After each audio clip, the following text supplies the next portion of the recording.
Hello, this is Grandpa Darling reading Robert the Rose Horse. Excuse me. Robert the Rose Horse by Joan Heilbronner. Robert was a happy little horse. He lived on a farm. He lived with his mother and his father. One day, Robert had a party. It was his party. All his farm friends came to the party. They had a big cake. "Happy birthday, Robert," said all of his friends. "Happy birthday to you."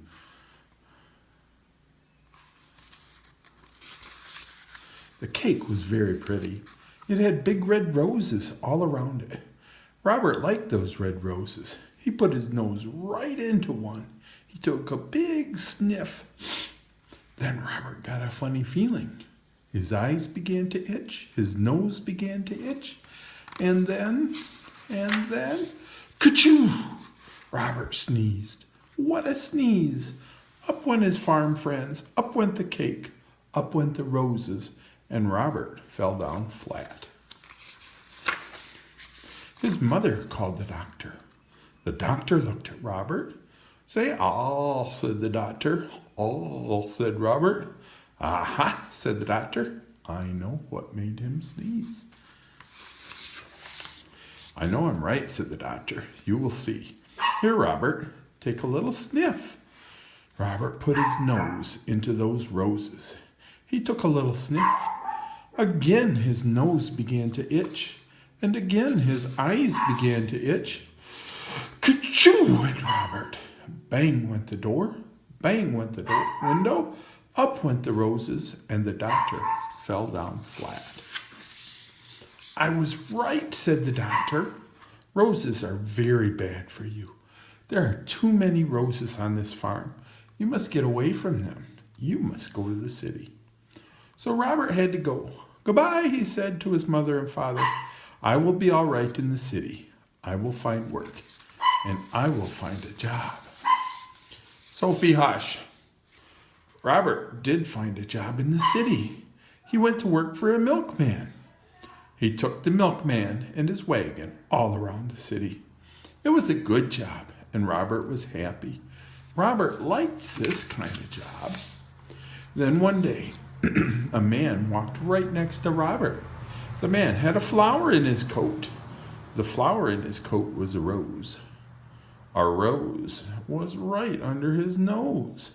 Robert got that funny feeling again. His nose began to itch, and his eyes began to itch, and ka-choo went Robert. Crash went the wagon, splash went the milk. Up went the milkman, and the man with the rose fell down flat. "Go away," the milkman told Robert. "You cannot work for me anymore." So Robert began to look for work again. But it was hard for a horse to find a job. He looked for many days. One day he saw some horses. They had people on them. "Say, I could do work like that," said Robert. "I will ask for a job." Robert went to the door. A man came out. "You look like a good horse," the man told Robert. "You can work for me, but you will have to work hard. You will have to do everything you are told." So Robert went to work. He did just as he was told. When he was told to go slow, he went slow. When he was told to go fast, he went fast.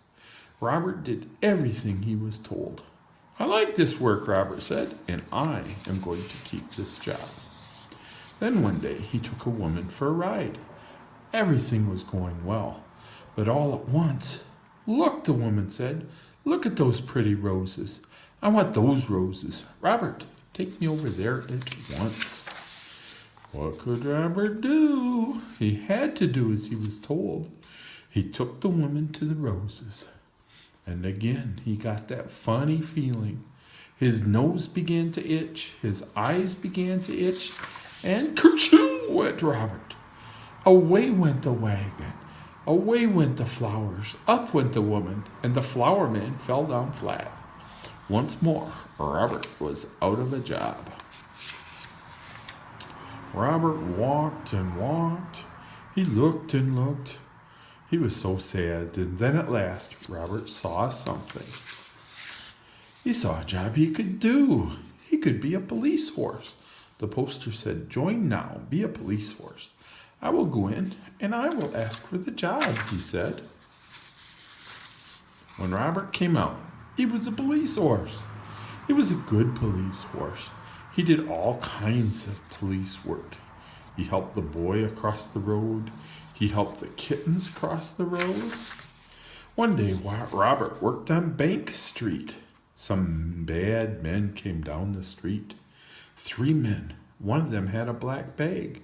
They went into the bank, but Robert didn't see them. He was helping people across the street.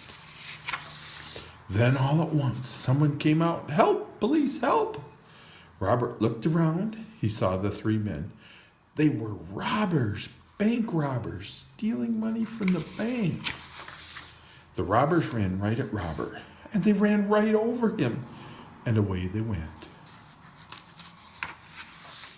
Robert got up fast. He had to stop those robbers, but how? How could he do it? And then Robert saw a rose. It wasn't a big rose, but it was a rose. Robert began to think, and he began to think fast. Robert went over to that rose in the little girl's hair. He put his nose right in that rose. He took a sniff, a big sniff, and he began to get that old feeling. His eyes began to itch. His nose began to itch. And then, kerchoo! Robert sneezed. Never was there a sneeze like it.